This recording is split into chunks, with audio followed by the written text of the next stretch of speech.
Meron bang pagkakataon na tayo ay tinawag na talagang hinirang sa isang espesyal na bagay o gawain?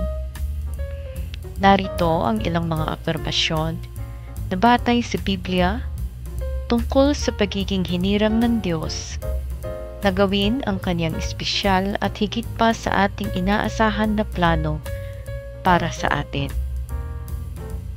Unang Pedro, chapter 2, verse 9.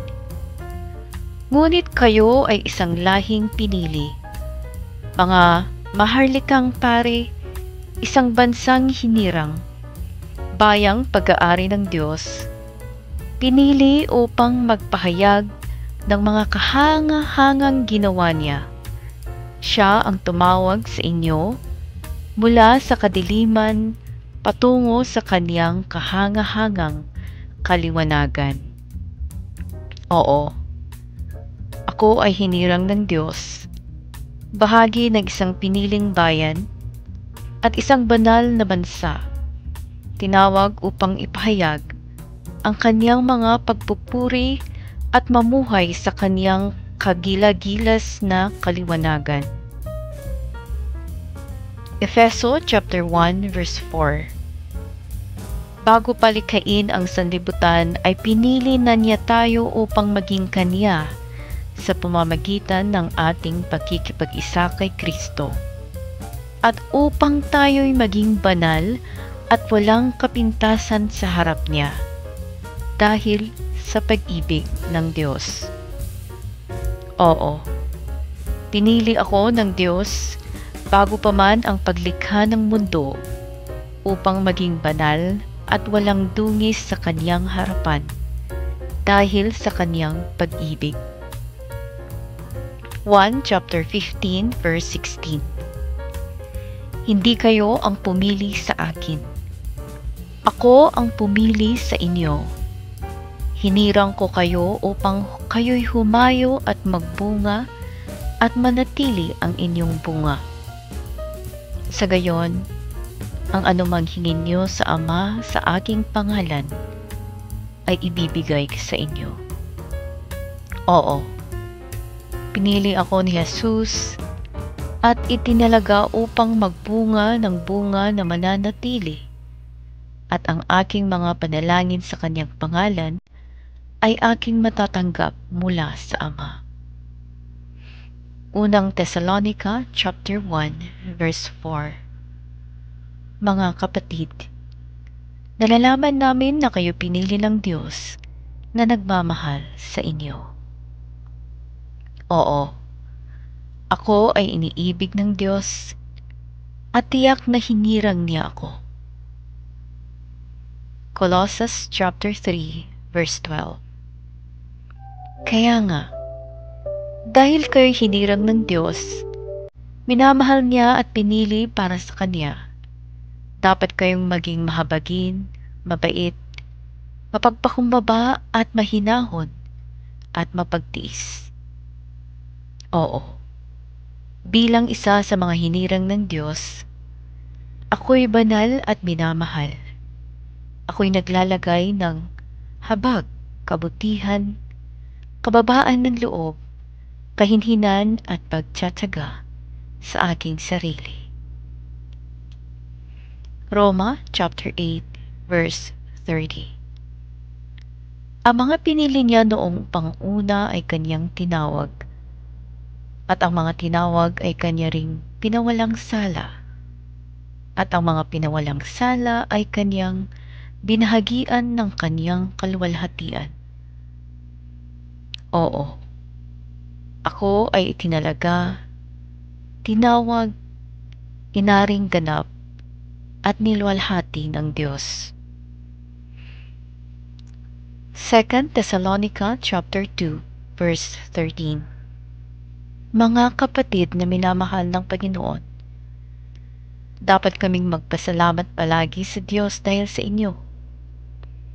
Kabilang kayo sa mga unang pinili niya upang pagkalooban ng kaligtasan sa pamamagitan ng Espiritu Santo at ng inyong pananalig sa katotohanan. Oo, Ako ay hinirang ng Diyos upang maligtas at maging banal sa pamamagitan ng Kanyang Espiritu at sa pamamagitan ng pananampalataya sa katotohanan. Jeremiah chapter 1 verse 5. Bago ka pa ipinaglihi at pinanganak, ay pinili na kita upang maging propeta para sa lahat ng bansa. Oo, kagaya ni Jeremiah, bago pa ako pinaglihi at pinanganak, pinili na ako ng Diyos upang maging tagapahayag ng kanyang kagandahang asal para sa lahat ng bansa. Deuteronomio chapter 7 verse 6. Kayo ay bansang itinalaga kay Yahweh. Hinirang niya kayo sa lahat ng bansa upang maging kanyang sariling bayan. Oo,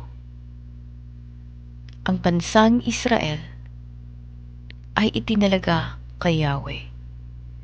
Ganon din ang iglesia, kung saan pinili at itinalaga dahil kay Jesucristo.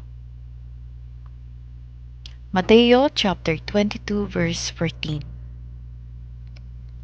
Pagkatapos nito'y sinabi ni Jesus, marami ang tinatawag, ngunit kakaunti ang pinili. Oo,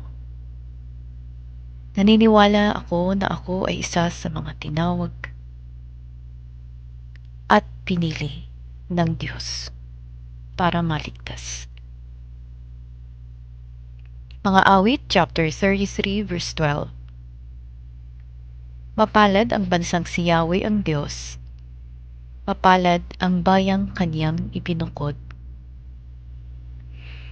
Oo, ang bansa na si Yahweh ang Diyos ay mapalad. At nagpapasalamat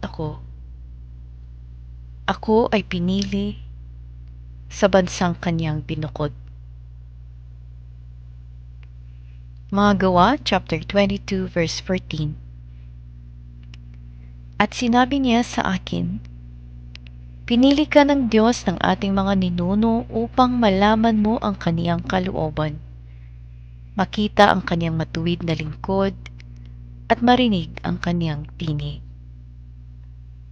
Oo, pinili ako ng Diyos upang malaman ko ang kaniyang kalooban at marinig ang kaniyang tinig.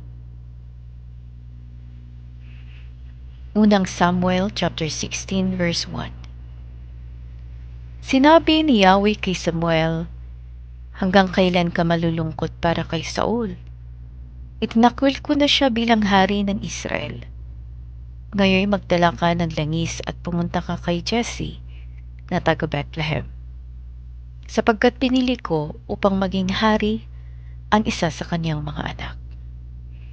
Oo, kagaya ng pagpili ng Panginoon kay David na anak ni Jesse, ako din ay pinili ng Panginoon para magtagumpay ang kanyang plano sa aking buhay. Unang Korinto chapter 1 verse 27. Subalit pinili ng Diyos ang mga naturingang hangal sa sanlibutan upang hiyain ang marurunong, at pinili niya ang mga naturingang may hihina upang hiyain ang malalakas. Oo, isa ako sa pinili ng Diyos na naturingang hangal upang hiyain ang mga malalakas para sa kapurihan ng kanyang pangalan. Ang mga afirmasyong ito ay nagpapakita ng katotohanan mula sa ating Diyos sa kanyang salita tungkol sa pagiging hinirang ng Diyos, nagpapaalala sa atin ng kanyang pag-ibig, layunin at tawag sa ating buhay.